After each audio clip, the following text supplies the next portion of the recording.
give the floor to Mr. Phillips, Chief of Staff at the Mayor's Office. Good evening. It's my pleasure to be here 2 nights in a row. It's good to see you. I'm here simply tonight to formally introduce you to someone that many, if not all of you, met recently, and that's Courtney Pogue. Courtney has just joined us as the Economic Development Director for the Mayor's Office in the city of Nashville. We're quite excited with Courtney's arrival. I like to tell people that he arrived on his first day was on Monday, and on Tuesday you voted unanimously in favor of Oracle. So he gets all the credit. But we are very pleased to have Courtney. His background in economic development was in the Atlanta area, Chicago, and then Dallas. And he comes to us from Dallas, which is somewhat of a competitor of ours on economic development, but he hadn't told us a single secret yet from Dallas. So we'll get there. But we're working on him. So with that, I'd like to introduce Courtney and let him give you some of his ideas and plans for the coming year, and as we develop a true economic development program. So, Courtney. Well, thank you, Council. I'm happy to be here. This makes week 4 as far as my tenure here in Nashville. So kind of learning everything and meeting all of you and hopefully engage with you in your various council districts. So my role here as far as economic development is really focused on Metro Nashville. We have a platform to work with our various partners from the chambers and local-based chambers to really support community-based economic development. And what I mean by that is really focus on inclusion and opportunities for all. As you look at economic development, it's really about increasing opportunities for everyone and utilizing our various tools for economic development, from housing to job creation to small business support. And so my goal is kind of really build up those platforms to make sure that we're bringing all those things to the table as we speak about economic development for the city of Nashville. So really, I want to be focused in working with you to make sure we had an economy that benefits everyone in the city of Nashville, and we have one of the most diverse and inclusive economies within the United States as far as relates to our overall goals here in Nashville. I think equity should be one of our focus and cornerstones as far as our plan. City of Nashville does not have a ED plan, which is unique for a major city, being the 23rd largest city in the country. If you go down the list of major cities, they all have some type of strategy that relates to economic development. And what I mean by that strategy is that typically over a 5 to 10 year period, that strategy outlines the goals and objectives for economic development, but what we're going to focus on as far as industries, key initiatives, and also look at ways to really have some goals and a platform to really focus on neighborhood development, which looks at key areas of investment to make sure everyone benefits from the growth of the city. So this is week 4, so I'm kind of really getting the sense of putting together a plan, a strategy over the next year or so. We'll be engaging all of you to get your input as far as the strategy. Typically, when you put together a strategy, it's pretty much a 4-phase component. Phase 1 being engaging the stakeholders, both internally and externally. Phase 2, we kind of look at more or less our technical background and SWOT analysis, being the strengths, weaknesses, opportunities, and threats. 3 would be looking at our key industries we want to focus on. And 4 would be looking at the goals, the strategies, and the action plan to implement from that ED plan. So looking at our peer cities, like in Atlanta, like a Denver and Tampa and New Orleans, we will make sure that we're competitive and doing the things that they're doing. Atlanta's doing very promoting inclusion and opportunities for all within their plan. We want to do the same thing here in Nashville, same thing in Chicago and other markets around the country as it relates to economic development. So I think that's my quick and brief presentation.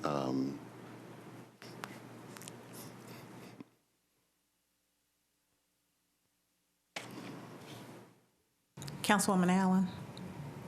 Thank you. Welcome, Mr. Pogue. We're excited that you're here. And as you know, the discussion when we bring in big new businesses that are going to bring in high-paying jobs, it immediately turns to housing. So I'm thrilled.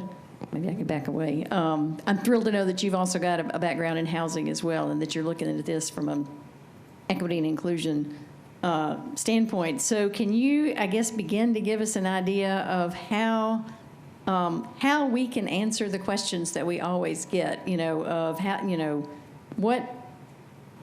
what's the benefit when we bring in something that's going to just bring new jobs from somewhere else and increase housing prices? Can we, in this strategy, can we be very deliberate and intentional about saying, here's how this benefits the people that are here now and provides jobs and housing opportunities for them?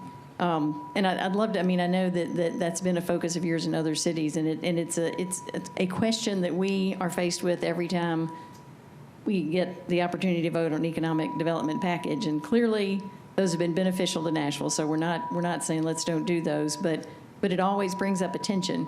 And I'd love to know just the beginnings of how we address that tension and show that we're also focusing on the folks that are here now, and how do we make life better for them? Sure, I'll attempt to answer that. So I think the Affordable Housing Task Force has a number of recommendations that would be put out there. I think 8 recommendations in the next few weeks. Within those recommendations calls for a market study. So one of the things we did in Dallas, we created a market value analysis, which allowed us to kind of focus our resources on key areas of investment, areas of growth and opportunity, to make sure our housing was dispersed throughout the city. And from that, we built out our housing policy. It was the first comprehensive housing policy for the city of Dallas. From there, we built out our strategy for economic development also. So we're focusing our efforts as far as resources on key areas, but also look at ways to include affordable housing. So just this morning, it was a groundbreaking with a developer called LDG. I work with LDG in Dallas, and one of the things we did there is that we had a distribution center for Home Depot, one of the largest in the country, about 2 million square feet, and they were hiring 550 people. LDG, housing developer, Home Depot, industrial tenant, we make sure some of those jobs are actually going to some of the tenants in an affordable housing complex. So there are ways to create partnerships throughout the city to make sure that we have some type of inclusion, but also housing opportunities for everyone as projects are being brought to the forefront. And also we look at projects from the sense of what is the actual investment to the city? Are we making a return?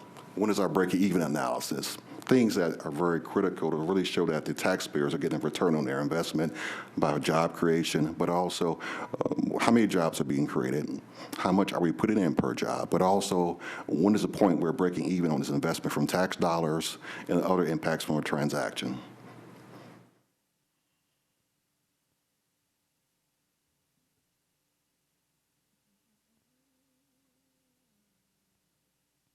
Councilman Cash.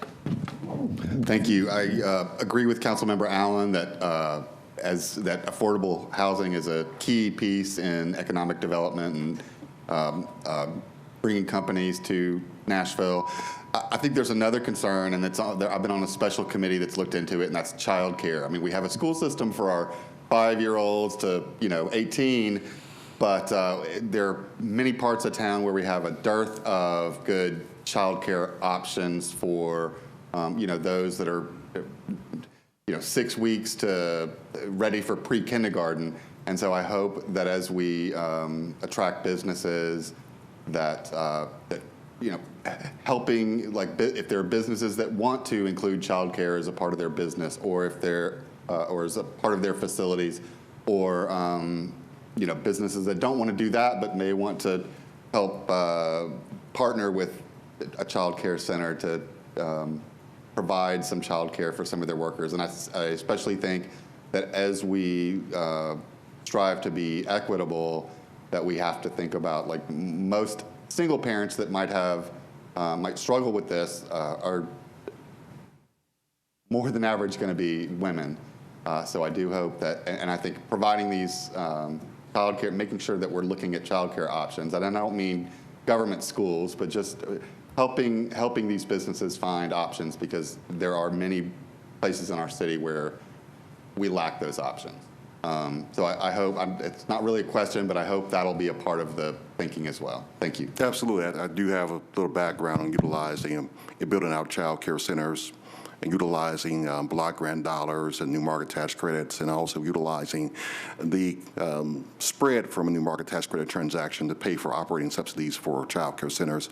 24-hour child care is very near and dear to a robust workforce and creating this economy for everyone. So that is something we would definitely look at. We'll work with our partners at MDHA and also the chamber, since they're all in the back and kind of looking at me present today. So. Did you have something else, Councilman? I just wanted to thank him for his answer, that's all. Councilwoman Sepulveda.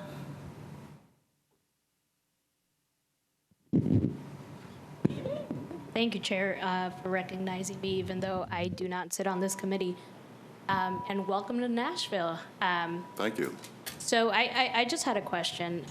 So more and more, we're talking about some of these deals and bringing more companies in. And what we heard a lot on the campaign trail, and I'm sure that many of my other colleagues will speak to this, is that we want to make sure that we have that we know our worth and that we put our community needs ahead of whatever business wants to come in, and making sure that we have the best deal. And so as we continue to grow as a city, there are many organizations such as Stand Up Nashville and labor groups that want to have, and not just them, but other groups as well, who want to participate more in these conversations on the front end instead of the back end, to make sure that we're talking about living wages and child care and other things that our communities would want to see from good neighbors that come in. So my question to you would be, are you willing to bring these organizations in and bring them to the table to have these conversations on the front end to make sure that we have the best possible deals for the city of Nashville? So I think a way to look at that is really my first point about having a plan and strategy as relates to economic development. So once you kind of create that from a community standpoint, both from a community stakeholder engagement, bringing those entities or organizations to the table as that plan is being crafted, that's near and dear. And once you kind of have that plan in place, you look at ways to kind of hone in on policies. How do we make the right investments? What type of investments we're going to make? Who's at the table as far as job creation and child care and all these things, as we kind of craft out a policy for providing incentives for economic development. Most cities have done that. We can look around the country, they have a strategy, then the strategy leads to actual policy, and those policies are pretty much the guidelines and rules which people all know about making investments for a transaction as it relates to economic development. Great, thank you so much. Councilwoman Porterfield. Thank you, Madam Chair. Councilmember Sepulveda actually asked the majority of my questions, so I'll defer the rest of my time. Thank you. All right, I am looking around. Councilwoman Evans.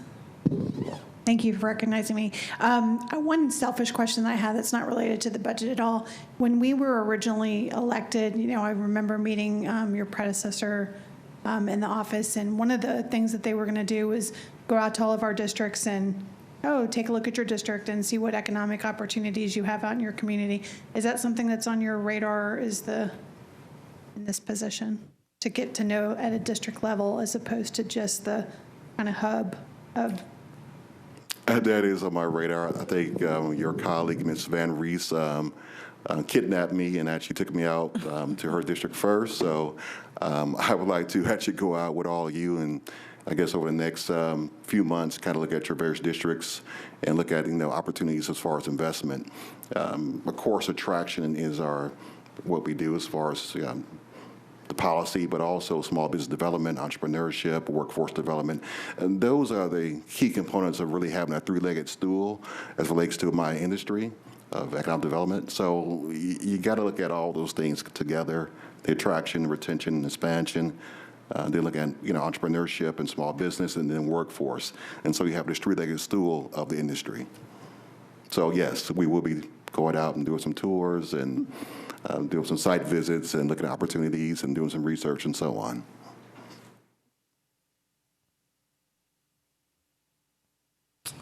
All right, I am looking for additional hands. Mr. Pogue, when you're talking about creating a strategy, one thing that comes up is that, various administrations have ideas or strategies, but once that administration changes, it's like you're starting back over at ground zero. Is there a way to put a strategy in place that transcends the administration that's in place and that's ongoing for the city? Well, that's why you have a plan. So the plan is a 5-year, 10-year plan. It's not a 1-year plan. So that tends to run past multiple administrations, and also you have a policy that's adopted by you, the council members and the mayor. So that policy and strategy tends to last beyond various administrations. So it's something that's voted upon by you, with input from the citizens, and that gives a good roadmap and guidelines for what people should expect as it relates to projects and investments for economic development. Okay. All right, last call for questions. Thank you, Mr. Pogue. Thank you, Mr. Phillips, for coming out and speaking with us this afternoon. Thank you. Thank you.